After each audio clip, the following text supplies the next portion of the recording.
All right. Well, thank you so much for joining the Chamber's District 44 Candidate Forum.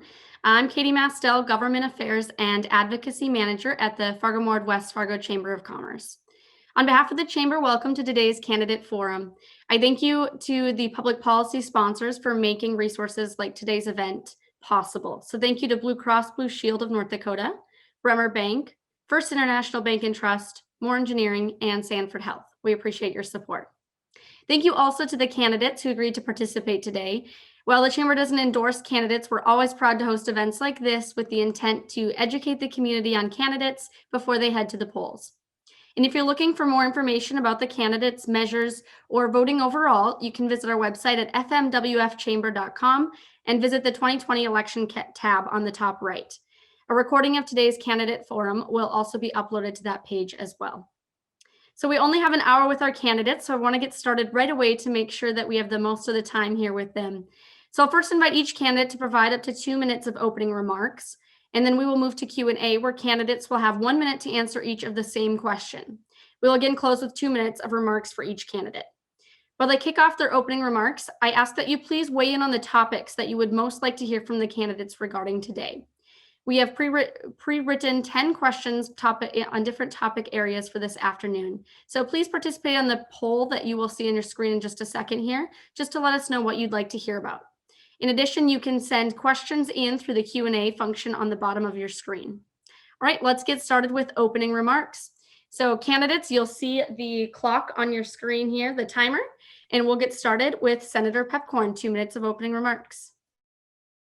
Well, thank you very much to the Fargo-Moorhead West Fargo Chamber for organizing this candidates forum today, and especially to Katie. And she's the one who sent out all the emails kind of guiding me along to get me on the forum today. And also your other staff members, I'm sure you worked with very hard, undoubtedly, to try to organize this panel today. Again, I'm Errol Pepcorn. I'm seeking re-election to the North Dakota Senate from North Fargo's District 44. I was born in Stanley, North Dakota, in Montreal County out west. I was raised on a family farm near Stanley through 3rd grade. Dad farmed. Mom was a country school teacher. In fact, she was my school teacher in one of those one-room country schoolhouses in the 1st and 2nd grade, and I went to town school in 3rd grade. Grades 4 through 12, I got a very fine public education right here in District 44, Roosevelt Elementary School, Ben Franklin in what we used to call junior high, and Central for 1 year, and then North High School, graduating from North High. My wife, Connie, and I are parents to Max Pepcorn, who currently resides in St. Paul with his wife, Kari, and their 5-month-old daughter, Nora. Yes, we are first-time grandparents, and the current COVID situation has certainly messed up with our Nora time. I do own my own business, Prairie Airwaves Incorporated. We produce live entertainment and variety shows.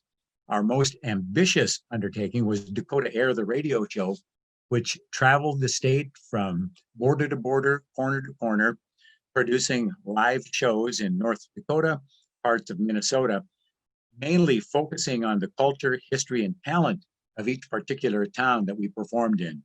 We produced local talent, told local stories, and featured local history. That went on for nearly 5 years. We also produced products for film, television, and radio. And just yesterday, one of our films, Basketball, Water, in the Lost City of Elbowoods, was the conversation starter for a panel, the Lunch and Learn panel, part of Fargo's Indigenous Peoples Day events. Glad to be here with you today, and thank you. Thank you. All right, and former Senator Flackel, your 2 minutes. You can call me Tim. I want to thank Katie and the Chamber for hosting today's event, and for those who are joining us remotely, wherever you may be today. I'm Tim Flacco, and I'm asking for your vote to return to the North Dakota Senate. I was raised in the family farm in Forbes, North Dakota. On that farm, we learned the value of hard work and working together, and that's what it was all about. Farming taught me how to plan and be a problem solver, and how to overcome diseases that we encountered and natural disasters. In the Senate, I chaired the Senate Education and Agriculture Committees for a combined 14 years. On the Senate Education Committee, I sponsored legislation that reformed our funding formula in both K-12 and higher education, and I sponsored a bill that resulted in more than $1.1 billion in property tax savings per biennium. In my 10 years as chair of the Agriculture Committee, we focused on diversifying and growing our industry, and that visioning resulted in a more than 500% increase in gross state product sales from agriculture in those 10 years. Past results are an indicator of future success, and there's much more we need to do. It's important to begin to remind people, and I know he loves when I remind them, that my opponent, Merrill Pepcorn, is not his nephew, City Commissioner Dave Pepcorn. So some people are confused about that sometimes. My major themes include 1, reigniting and strengthening our economy, 2, balancing the budget without raising taxes for youth, 3, continuing to be a top-tier leader in ensuring world-class education for your children and grandchildren, 4, ensuring that we have the resources to overcome the challenges of COVID-19, and I will advocate for strong local control and support pulling back government rules and high taxes that choke the economy. I've been involved in very many organizations in the community and across the region and that nation. In my last 4 sessions, I had in the Senate, I had a combined pass rate on major legislation of 90%, which was 90% higher than my opponent. And when votes matter, my rate was 98% from the state chamber, and Merrill had a 30% vote rating. It's time for a change, and we need an innovator who delivers results. And I ask for your vote. Thank you, Tim. And we'll now move on. Opening remarks from Representative Boucher. Your 2 minutes. Thank you, Katie, and good afternoon to the Fargo-Moorhead West Fargo Chamber. Always great to connect with your members, and you know, we need more organizations like the Chamber hosting candidate forums like this. So appreciate the opportunity, especially as this continues to be shared publicly through social media. For those that I don't know, my name is Josh Boucher. I've had the privilege of representing District 44 since 2012. Was reelected in 2016 by my neighbors and asking for their vote again here in 2020. When I went to the legislature for the first time in 2012, I started serving on the House Industry, Business and Labor Committee and the House Agriculture Committee, both of which committees I spent a great deal of time addressing issues important to not only small businesses, but also our workforce in various industries throughout the state. I have the privilege of being elected by my peers to serve as the House Minority Leader in the last legislative session, and have never realized the amount of work that would go into that position, especially during a pandemic over the last 7 months, where I've had the ability to work with the governor's office and the majority party and making sure that we're addressing the needs of North Dakotans and making sure that all North Dakotans, regardless of the employer they work for, their background, or their socioeconomic status, have an opportunity to hopefully thrive beyond this public health crisis. My plans for the next few years are to continue to build on the success that we've worked on. Many of the issues that are important to Fargo are important to myself and my running mates. We want to make sure that we're investing in early childhood education and childcare so that we can support our workforce. As our workforce continues to get younger and younger, and we're able to recruit and retain a more diverse workforce, we know time and time again, one of the priorities that has come out of not only the Chamber, but also the Greater Fargo-Moorhead Economic Development Association is the fact that we don't have enough childcare or early childhood education. That on top of affordable housing and making sure that we're addressing healthcare so that it's affordable and accessible for North Dakotans. Fargo has continued to lead the way through the state through our diversification of our economy, and that's a model that can be used for the rest of the state. So thank you for the opportunity. I look forward to the questions. Thank you, Representative Boucher. We'll now move on to Representative Hansen. Your 2 minutes. All right. Thank you, Katie, and thanks to the Chamber for hosting the forum. My name is Carla Rose Hansen. A little bit of background about me. I was raised on a farm near Langdon, North Dakota, where I learned the ethic of hard work. I was educated in North Dakota's public schools, including NDSU. My career has mostly entailed corporate communications. I worked at Great Plains Software, later Microsoft, in a variety of global roles for about 13 years. And then 9 years ago, I decided to leave to start my own corporate communications business where I assist different companies around the country. These experiences help me understand the opportunities and the challenges of both large companies and small companies in our state. I was first elected to the North Dakota House in 2016. Over the years, I'm glad to say that my seatmates and I have been very engaged with our neighbors in our district. We've held more than 20 public forums, and we've sent out a lot of different legislative updates, both keeping people updated on what's happening in the legislature, as well as the state's response to the pandemic. My policy priorities include, first, strong support for education at every level, from kindergarten to our K through 12 schools, to our higher ed institutions, to career academies, to prepare our workforce. Second, I also support improvements to healthcare, including behavioral health care, so that all of our employees and their families can lead productive lives. Third, we must continue to ensure a strong economy in North Dakota, and that includes further diversifying our economy and investing in infrastructure. I was proud to co-sponsor a bill backed by the Valley Prosperity Partnership to create a university research fund, which would have both short and long-term benefits to our state's economy. So thanks again to the Chamber for hosting the forum, and I look forward to the conversation. Thank you. All right, and we'll move on to the last opening remarks. Mr. Regner, your 2 minutes. Thank you, Katie. I'd like to thank you and the Chamber for the opportunity to be here today. I think this is one of the few opportunities that we've had as candidates to have a forum and presence, and I think it's in these unfortunate times that we're living in, that this is just a great opportunity. A little bit about myself. I'm a 31-year small business owner. I started a commercial and residential window cleaning company after I graduated high school to put myself through NDSU. So I thought that would just get me through school. So in August, I've been in my temporary job for 31 years. So and so that's taught me a lot, being part of the business community, meeting a payroll, and what it takes to be in a service industry that's very competitive, and to be successful in that for 3 decades.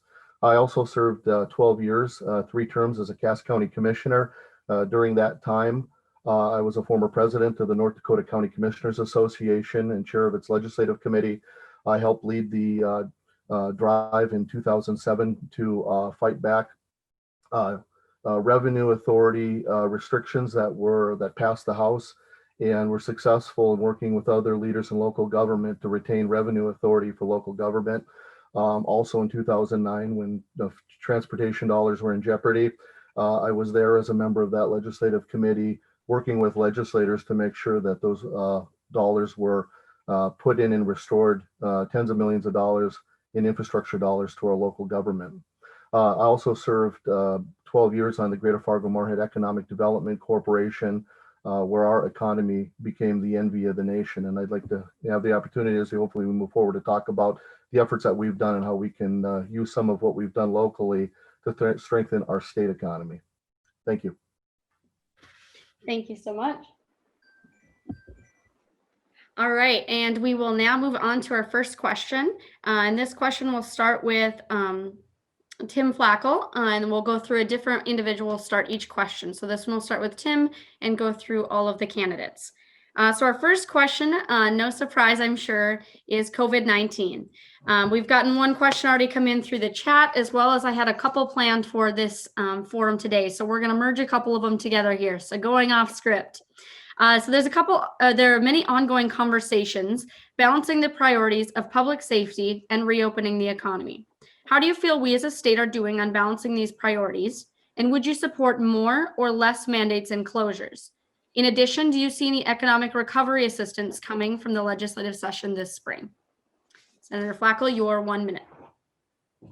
Thank you. Well, just as a background, I actually have a background master's degree in science, so I'm well prepared. And then with Tri-College, we launched the first vaccinology program in the nation, and many of those grads are out as part of solving the problem. My old college roommate worked for the CDC as an epidemiologist, and we talk on a weekly basis. But clearly, the economy and COVID from the medical side have to go hand in glove. One of the things we need from science is we need a good titer test as part of our back to work strategy. And that's something I wrote about on March 13th. And what I did is I proposed and it immediately followed that we have a Cass County COVID task force, which I served on. Much like when we attacked the flood, and Katie, I cannot see the clock, so I have no idea what time we have left here. So but we need that integrated approach to that, because These are not standalone issues. We must recognize that the average age is 87 for those who died. And is that time or is that? 10 seconds. Sorry, you can finish up. 10 seconds. I couldn't quite. The average age, so we really need to make sure we focus on those that are most susceptible and have strategies around that. To ensure that those are protected. There's a lot of people that are really impacted by it. And we also must maintain that we maintain personal responsibility in this. We all have a responsibility to carry out to protect ourselves. All right, Tim, are you able to see the clock now? I think can you see everybody? Can everybody else see the clock maybe? No. Your background screen blocks it out. Blocks the Oh, timer? I can see it now. This is Merrill. I can see it now. Can the rest of you see the timer? I Maybe see what it in its own little square. Yes. So, Yeah, maybe what we need to do is those of us that are not speaking or maybe not up next, we have to click out our video possibly so it shows. Or or you could try a slide the different bar view, over. like Yeah. a grid view. Yeah. Try the grid view, Tim. Yeah. Or Yeah. use your phone. Use your phone with a stopwatch on it. Well, there. Yeah. On the top corner, there should be grid view. Yeah. If not, I It can. was just tough to do when we were on the fly. So Okay, all right. So we will move on now. Representative Boucher, your 1 minute on the COVID question. Yeah, well, I think it's no lack of reality to the business leaders on this forum that without strong public health, we don't have a strong economy. And while we as a state did a great job of banding together at the beginning of this pandemic, we are seeing the unfortunate results of people not practicing personal responsibility at a time when we continue to see spread dramatically, not only throughout the state, but even in our own community. We have seen a lack of opportunity for us to really get this under control. And so while I wouldn't necessarily say we need to have a mandate, we do need to have stronger emphasis from our community leaders on the importance of wearing a mask, being socially distanced, not having community events, not having some of these events that we know are being super spreader events. And that's hard because that's weddings and funerals and volleyball games and softball tournaments. But what has to happen first is we have to take care of each other, and then we're going to have a stronger economy. Fortunately, we are seeing that people are supporting small businesses, whether it's downtown restaurants or restaurants out in West Fargo that are doing delivery options for folks. So we know that we continue to support our economy. It's just a matter of whether folks have a confidence in going out and participating in the economy beyond their own household. Thank you, Representative Boucher. And Representative Hansen, your 1 minute for the COVID question. Thank you, Katie. Well, I'd echo what Representative Boucher said, which is our public health and a strong economy go hand in hand. We can't have a strong economy when our public health is not under control. We've seen record deaths, record cases, record hospitalizations this fall, so it's very concerning. With every problem, there's typically a multi-pronged approach to dealing with a problem that has a lot of different problems, sources to it. I think a lot of our business owners probably feel that a lot of the pressure has been passed down to them to do some of the enforcing, whether it be social distancing or mask wearing, because other leaders at different levels, whether it be at the state or the city, have not made those decisions for them. So now they're being asked, and the pressure is on them to have to enforce some of those guidelines. I also think we need to put science and health professionals up front and first. We need to listen to their advice and put them out front. Related to economic assistance coming, I guess I'm out of time. Well, we do expect some more turnbacks from some of the federal aid. So some of that could potentially come in addition to the $70 million that has come in grants for businesses already. Thank you, Representative Hansen. Thanks. And now, Mr. Wagner, your 1 minute. Thank you. Well, as a small business owner, my business is feeling it. I service a lot of restaurants, and they were hard hit. I've got nursing home facilities that are clients of mine, and the difficulties they're dealing with. So I know from an employer standpoint what it feels like when, you've got a certain amount of work that you've lost, and you've got as a small business people that work for you that are like family, and having to make those tough decisions of how you move forward and try to make sure that they can provide for themselves and their family. So what I like about our governor is the fact that in our state leadership is that we have I think struck a balance. We see states, the neighboring states that did harder lockdowns that are in no better shape than North Dakota. So as someone that's been through 5 flood fights as an elected public official on the front lines, I think it's an issue of how we continue to leverage federal, state, and local resources. And we need to continue to educate our people. But it is a balancing act to make sure that we don't destroy our economy and the livelihoods of hundreds of thousands of North Dakotans while we still meet those public health challenges to keep our people safe. Thank you, Mr. Regner. And if I could, I really quick, the Bank of North Dakota, once again, I mean, there are federal programs out there. PPP is one of them. And I hope, the partisan gridlock in Washington, D.C., that they work past that to help in some of those areas of helping businesses that are suffering, that no fault of their own. And also, I would encourage, those that I encourage the chamber. I appreciate what the chamber's done in terms of its education. I'm a chamber member with the Bank of North Dakota and the programs that they're providing with very low interest loans. Thank you. All right, and last we will go to Senator Pepcorn. Your 1 minute. I don't think any of us at the beginning of this back in February and March imagined that things would last this long. However, health officials predicted that this may be the case. Nobody was predicting it with certainty, but here we are, and we're on the rise. And North Dakota, percentage-wise, is leading the pack. I don't think anybody could have predicted it, and we're all, just doing what we can when we can. I do believe that if we all masked up, distanced out, and washed up and practice the safety measures that have been pointed our way, that we would come out of this faster and recover economically much faster. Also, I know Representative Boucher and other leaders of our respective parties have been urging for an extension of the deadline of December 31st to spend some of these CARES Act funding. And I think that would really, really help. Thank you.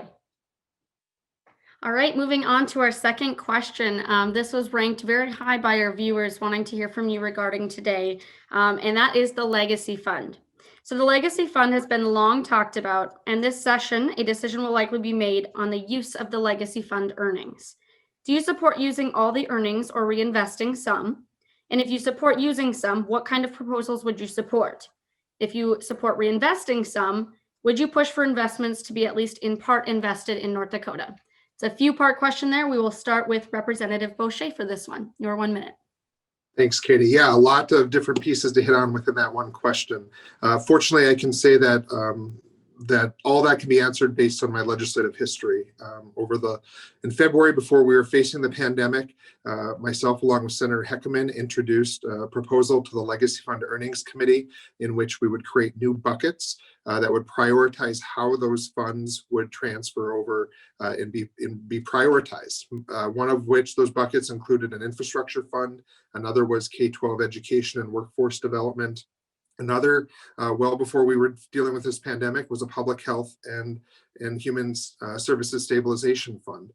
The one thing we cannot continue to do as a legislature is use those funds to back end the budget. Often what has happened over the last 2 bienniums at least is that we have used it to fill the gap within the budget, and that needs to stop. I do support reinvesting the funds and certainly have a legislative history of supporting making sure we use as much of that money to invest in North Dakota first, specifically through infrastructure bonding. All right, thank you. All right, we will now move to Representative Hansen. Your 1 minute. Thank you, Katie. Well, I agree with Representative Boucher. I think we do need to reinvest a portion of our earnings, and we have an opportunity to use some of the earnings to invest in North Dakota. I also agree with him that we can't be using the earnings from the Legacy Fund to pay for what I'll call the day-to-day operation of our state. Our regular income as a state should pay for those day-to-day expenses.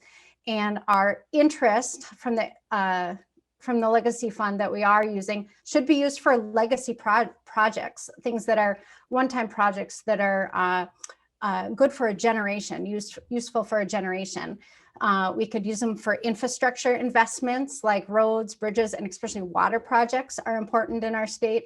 And also to enhance our economic diversification. So how can we create new jobs, bring in new industries to North Dakota to create a more stable economy? Thank you.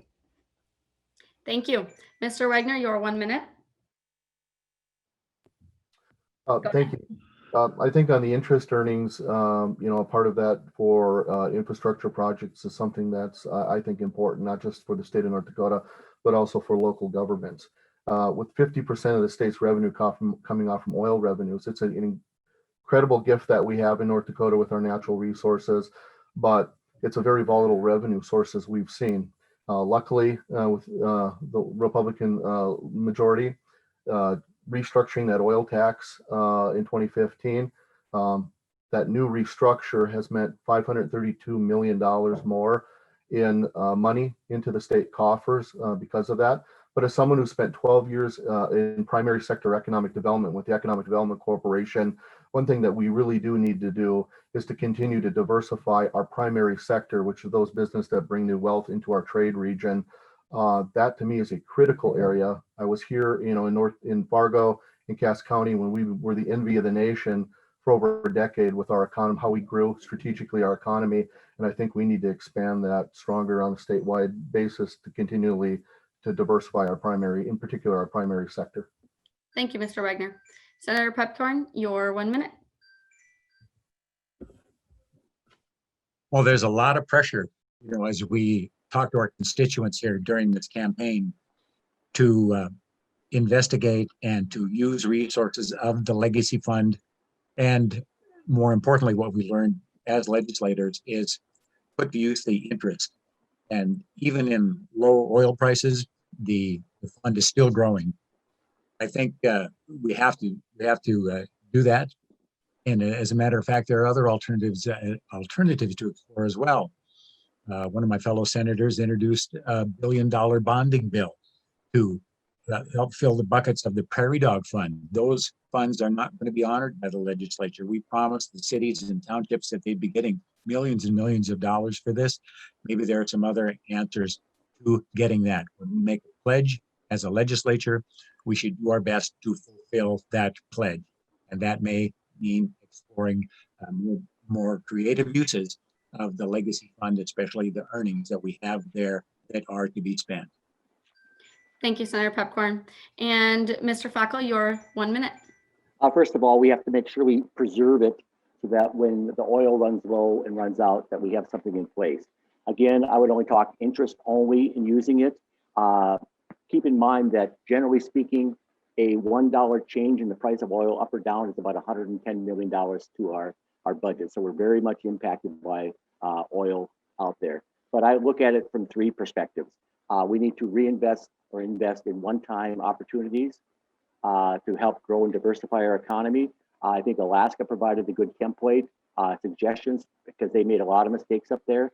They said, make sure you set aside some money so that if the return on your investments is low, that you have a backstop so you don't have to go into special session and try to backfill millions of dollars. And then I think I also agree with the person who said, should we try to invest it within the state? Yes, we've done that with our K-12 where we provided low interest loans for building projects. And I think that's a great opportunity that would really help us in the long run. All right, thank you, Mr. Flacco. Going on to our next question, going to flip back to a health kind of question here. And this one will start with Representative Hansen. The question is, mental health concerns were already on the rise, and now with social distancing are even more so.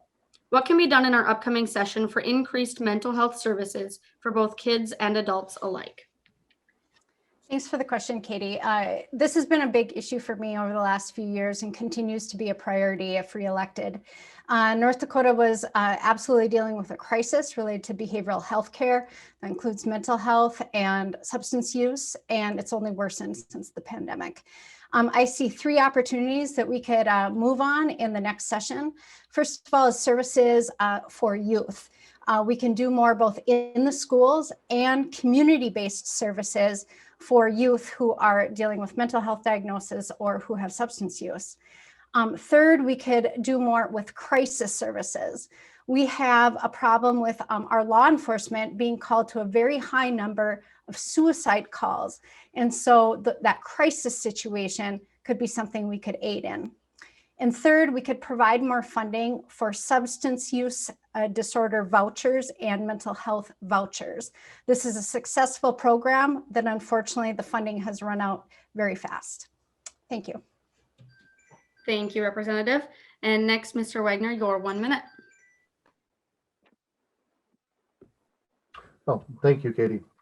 Yeah, it's a very important issue. In fact, my wife, for 25 years of her professional life, has worked in social work, and in particular, a good chunk of those years with the homeless population downtown. And a lot of that strives from a lot of the mental health issues. I spent 12 years on the Cass County Social Services Board, where you're on the front lines of providing resources. So I think it's there again. It's an issue of working through our local service delivery and our current providers, school system. I don't think this is a Republican or Democrat issue. It's an issue of, if there's a need for help. And I think one of the leaders in this area, especially in the human services, has been Judy Lee in the state Senate. So, where there are opportunities to help, let's look for those areas and let's try to move the ball. Thank you. Thank you, Mr. Wagner. And Senator Pepcorn, your 1 minute. A lot of our drug and alcohol problems have mental health underlying issues. So we really need to get to those issues as well and reach out to those people. I have a lot of respect for the First Lady's Recovery Reinvented program, but we can go further. So let's reach out. I'm not sure who sponsors them, but I've heard radio ads encouraging farmers to reach out for help. One of the most stressful jobs, anywhere is farming. We've had a good harvest season this year, so I know folks are breathing easier. But we need to reach out to those people and covering something new the other panelists haven't discussed.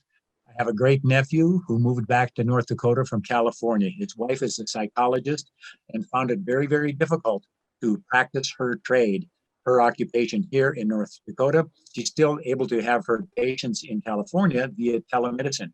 We need to look at our laws that are restricting the importation, so to speak, of professionals and using professionals coming in from other states and from other states as well, and helping us with some of these problems. Thank you, Senator Pepcorn.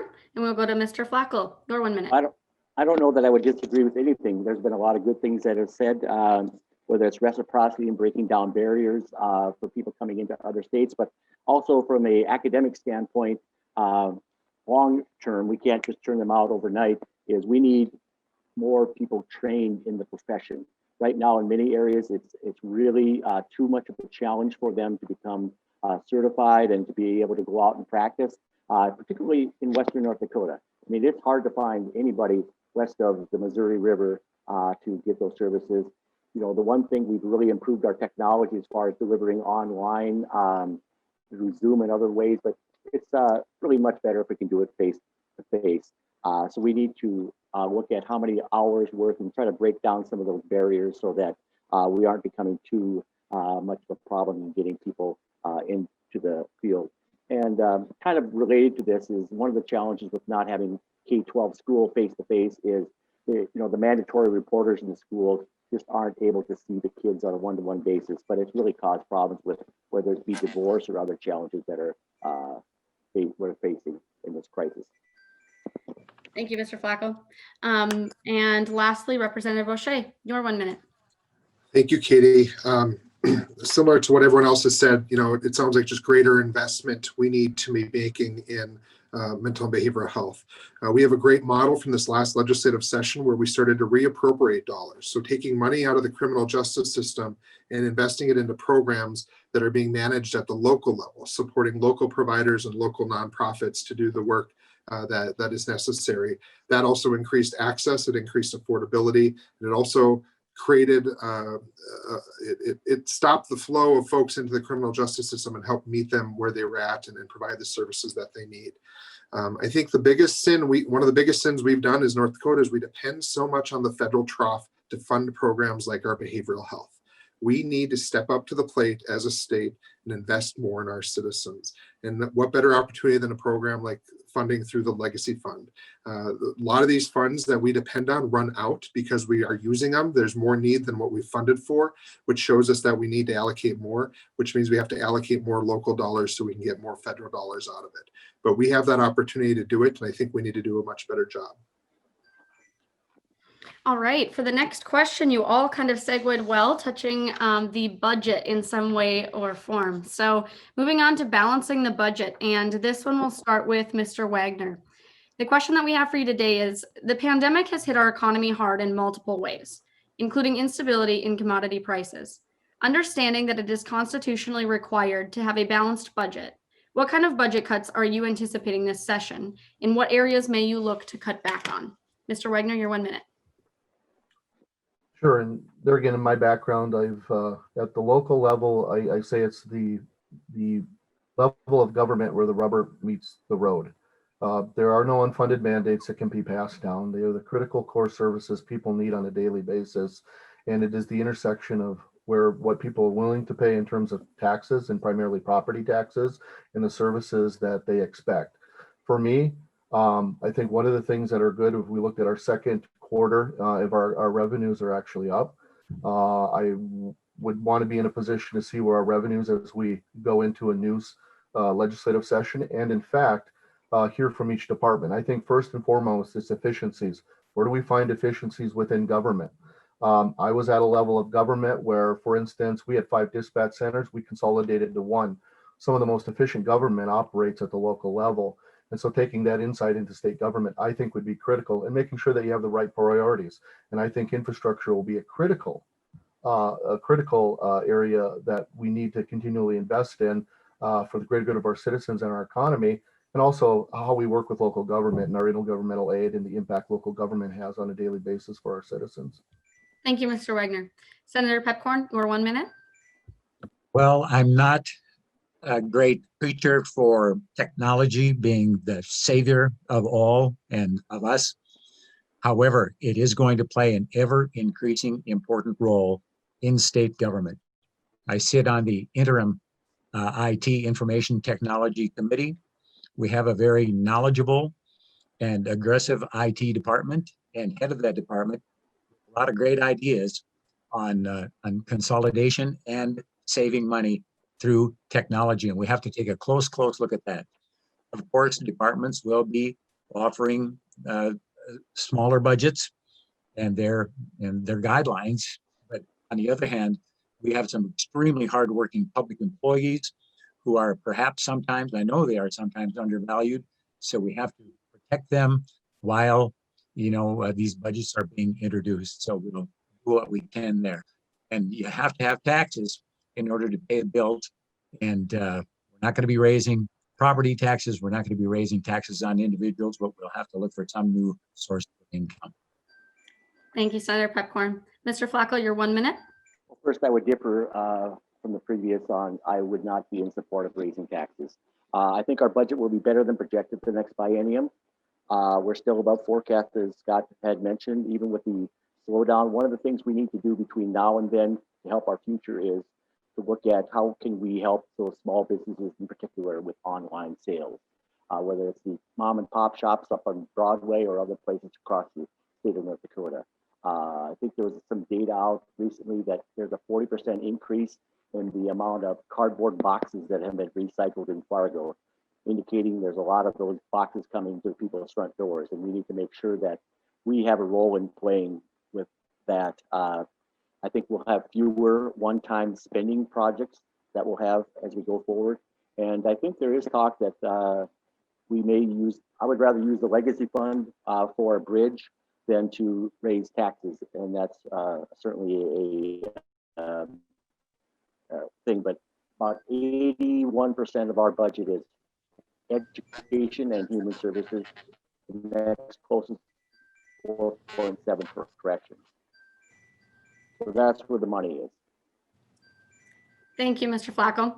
Representative Boucher, your 1 minute. Thank you, Katie. Yeah, as it's been said before, we already have to balance the budget as part of our state constitution.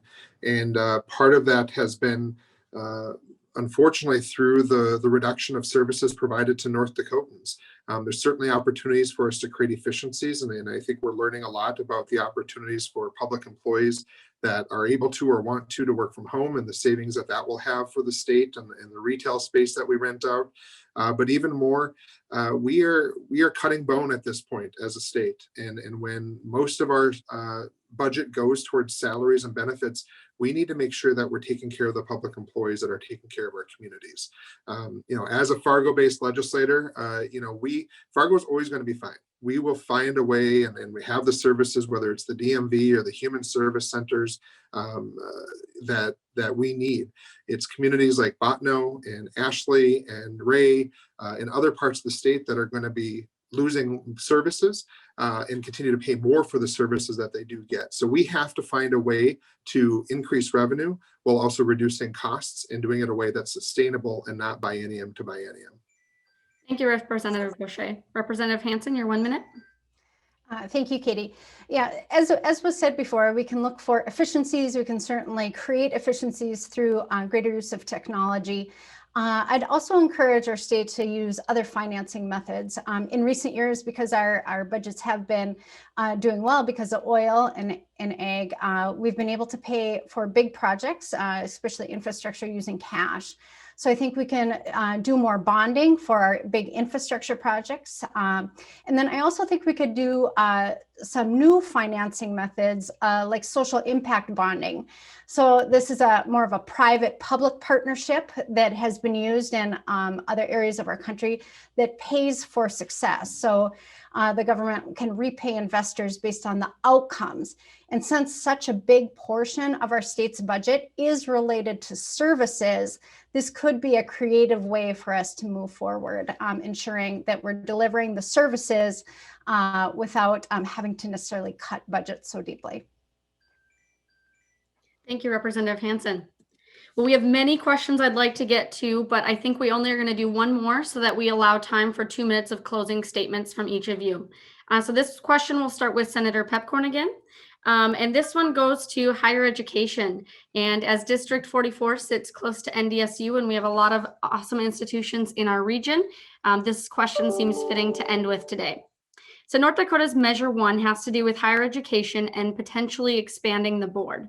The Chamber's board has taken a position in opposition of this measure, in part due to the lack of flexibility a one board model forces on higher education institutions.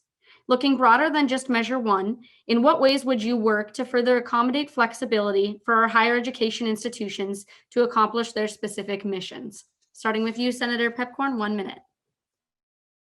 Well, each of the institutions is represented by a fine president of that institution.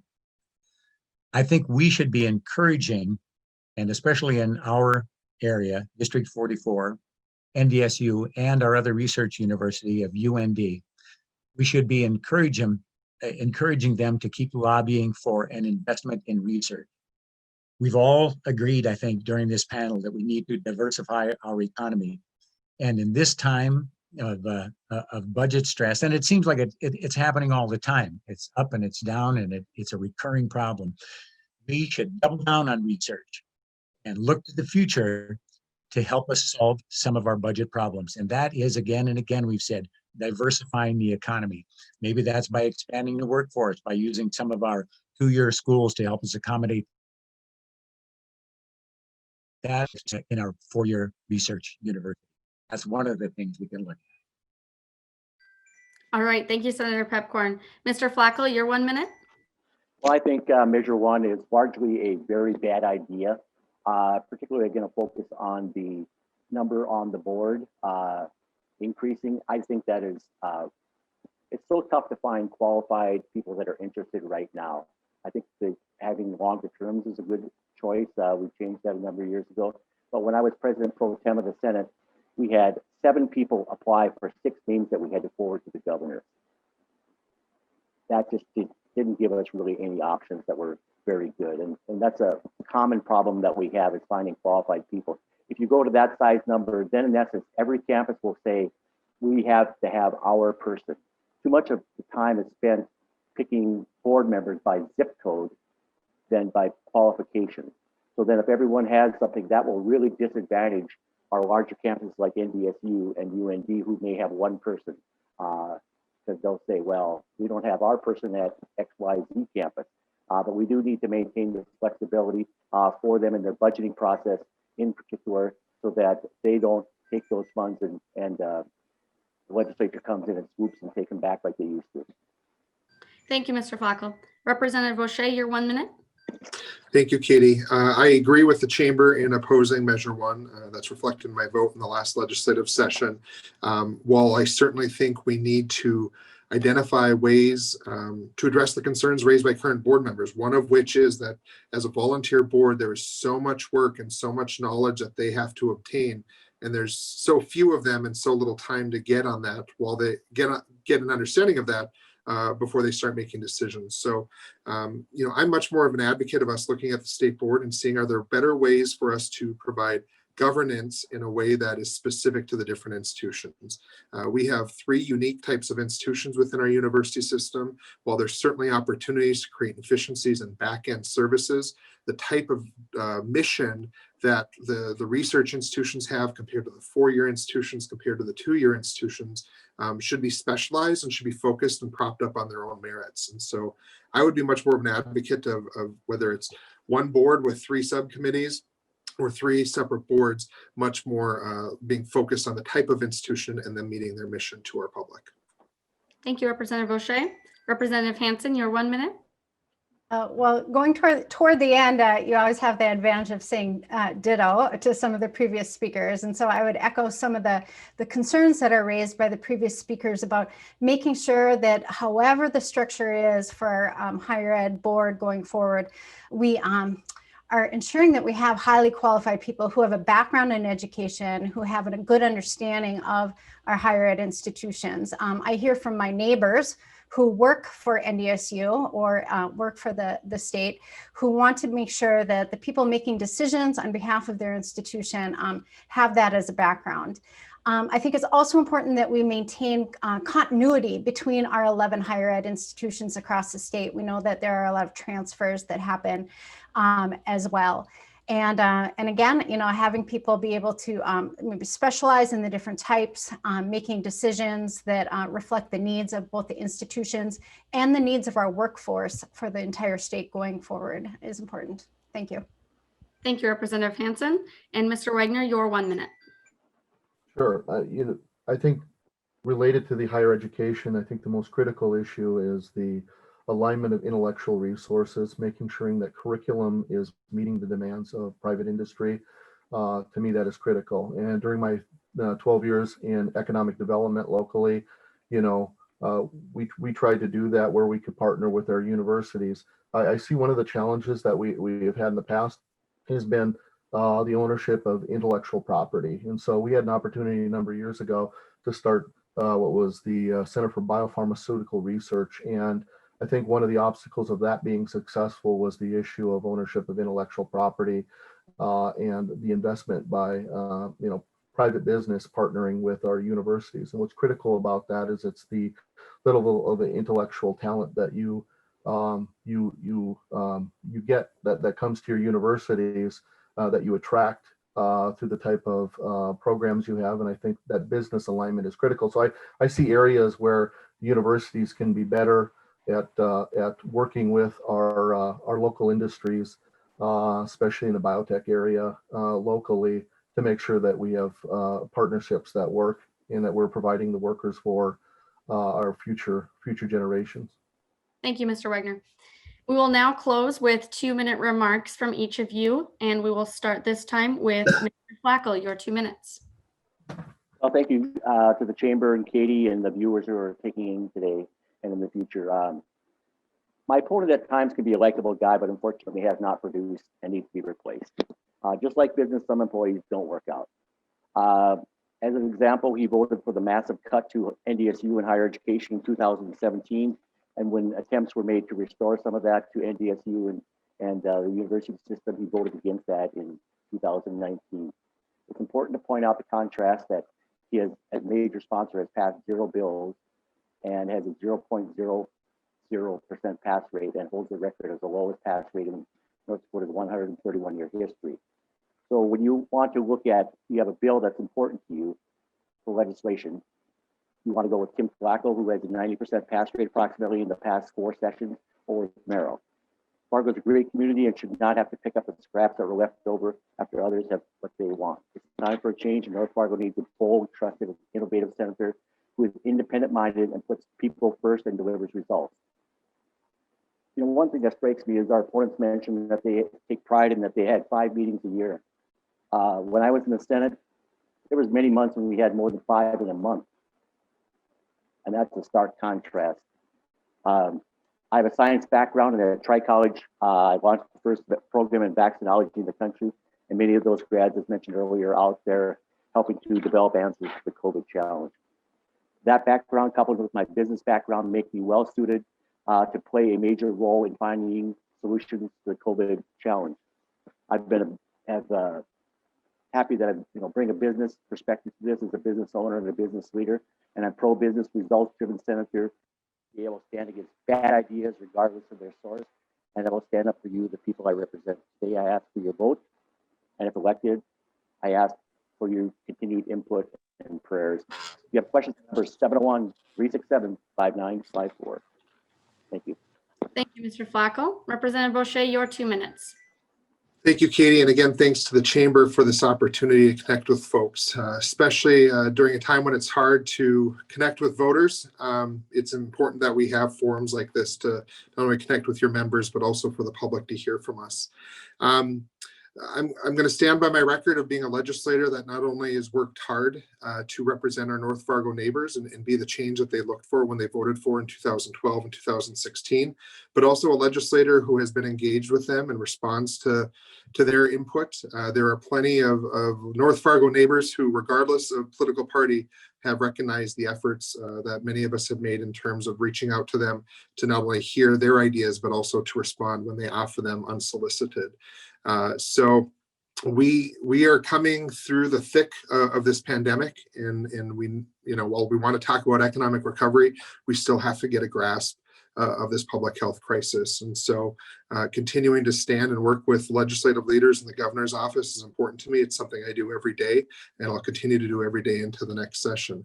It's why I've advocated oftentimes for things that maybe aren't popular in this state, but have been important for moving our state forward. At no greater time do we have an opportunity to launch North Dakota ahead. I think a lot of times we've been lucky and we've taken advantage of great opportunities for us, but this is our opportunity to drive our own destiny. When we want to make sure that we're a state of choice, that Fargo-Moorhead is a region of choice for people to come and raise their families, to join our workforce, and to take advantage of our great education institutions, we need to do more to make sure that they want to be a part of our community, which means being inclusive. It means making sure that we are representing a variety of different folks and backgrounds and skill sets, and making sure that everyone can thrive. So I will continue to work to make sure that we have an economy that works for all and be an engaged legislator that represents the voice of my North Fargo neighbors. Thank you. Thank you, Representative Boucher. Representative Hansen, your 2 minutes. Okay, thank you, Katie, and thanks to the Chamber for hosting the event, and thanks to all the candidates too. These are important events. So I'm running for re-election to the North Dakota House simply because there's more to do to help North Dakota businesses and families be as successful as they can be. My priorities have been and will continue to be providing strong state support for education at all levels, access to healthcare, especially behavioral healthcare, and ensuring a strong, diverse economy through investments in research and infrastructure. These policy areas are essential to preparing our workforce, ensuring our employees are both healthy and productive, and maximizing our success as a state. Because the pandemic has exposed cracks that have long existed in our economy, it's critical that we continue to provide strong state support for all of these different policy areas. Our teachers and parents are really doing heroic work during this very challenging time. Our small businesses are working harder than ever just to keep their doors open. And working families are struggling to afford healthcare, and problems with addiction and mental health are leading to tragedies in our state. So we can't let up in addressing these areas. But in all challenges, we do find opportunities. So I'm optimistic that we can come together to find some creative solutions that really help the business community and working families in our state. In this world where people can telework from anywhere, we really do have an opportunity to make North Dakota a state of choice for people to both live and work. And as we recover from the pandemic, it's important that we make sure that our economy works for everyone. So if I'm reelected, it will definitely be my priority to stay deeply engaged in the district, sharing updates and holding forums, because it's critical that we both listen and keep people updated on our work. So I'm asking for your vote so I can continue this important work. Thank you. Thank you, Representative Hansen. Mr. Wagner, your 2 minutes. Thank you, Katie. And once again, I'd like to thank you and the Chamber for the opportunity to have this forum today. I think reaching out and listening to our business community is critically important.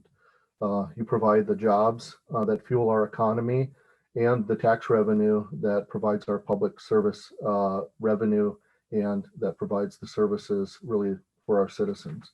I got into this race because, and first I want to say, I with all the candidates here, I think we all care. And I think that's a great thing. I think everybody that's running here, they care about North Fargo, they care about our state. And I think that's wonderful. That's a good thing that we have people that are dedicated and care. And I think we do. It's not a personal issue why I got into this race with any candidate. It was me looking at, there are things that need to be done in our state. And I just looked at it and I said, there are things that I think we need done, and we need the type of leadership to get it done. In a background that I have, I think that I could make a difference. And one of the areas is the diversion. As many of you know, I served on the Diversion Authority. I was an original board member. I've been part of that delegation that's been to Washington, D.C. and our state capitol advocating for the project and its funding. We've got a $120 million funding gap with that project. And to be the first Diversion Authority board member to be in the supermajority in the House to help bridge that gap. I don't want to see that on property tax. We have 3 components of local sales tax. And I think that I'm already supporting that. I don't think there's any more capacity for that. And at times, we need stronger advocates. And I've been a strong advocate when I was County Commissioners Association president. When we looked like we were going to get shortchanged with infrastructure dollars, we mobilized. We got those dollars for local communities. So having somebody that understands local government, things that are administered at the local level, and with 31 years of small business experience, especially during this pandemic, seeing what people are going through as business owners, I'm going through what you're going through. And I think that's a really important perspective to have in Bismarck right now. And once again, thank you for your time. Thank you, Mr. Wagner. And Senator Pepcorn, your 2 minutes. As we visit with people from the district and really across the state, as I mentioned in my opening remarks, I'm from originally the western part of the state, pretty much raised in Fargo and live in Fargo now.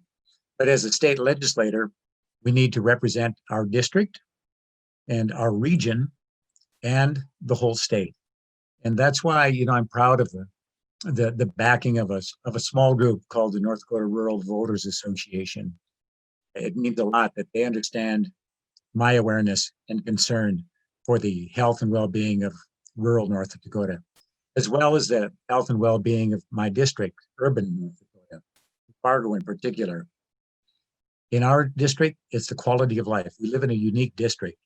And in my particular neighborhood, it's a neighborhood it's turned over in the last several years, where there used to be, as I will say, several just little old ladies living in their house quite nicely. They've either passed on, moved on to live with their relatives, and when they vacate their houses, young families have moved in. It's going to be that way for quite some time. In order for that to happen, we don't need just a lot of trees and a walkable neighborhood. We do need jobs, because here the urban renewal or urban upkeep is done by the homeowners themselves for the most part. There are some programs that allow people at low income to improve their housing. for the most part, it falls on the homeowner. And these people take pride in their property, and it's what keeps it a viable and desirable neighborhood to live in. That means jobs. A lot of those jobs are in the public sector, in health, at NDSU. In the K through 12, we have a lot of teachers, NDSU staff and faculty in this neighborhood, and we have to support those public employees wherever they may be. And I'm proud to serve with my colleagues, Representatives Boucher and Hansen. Together, we are Team North Fargo, and we get a lot of stuff done for our neighbors. And it's an honor to serve, and we ask for your support in this up. Thank you so much. Thank you, Senator Pepcorn. All right, well, that is all the time that we have for this afternoon. Thank you again to the candidates for joining us today and all those who are viewing this live and the recording. Please remember to vote on or before November 3rd, and stay tuned to our Chamber Advocacy webpage for more candidate information and election resources, including where and how to vote early or on Election Day. Also consider joining us for the remaining 3 candidate forums this week, and more information on those can be found on our webpage as well. And lastly, if you'd like to take a few seconds to fill out the poll that's on your screen regarding Chamber election resources, that would be very helpful for us. Thank you so much and have a great rest of your day. Thank you, candidates. Thank you. Thanks, Katie. Thanks, Katie.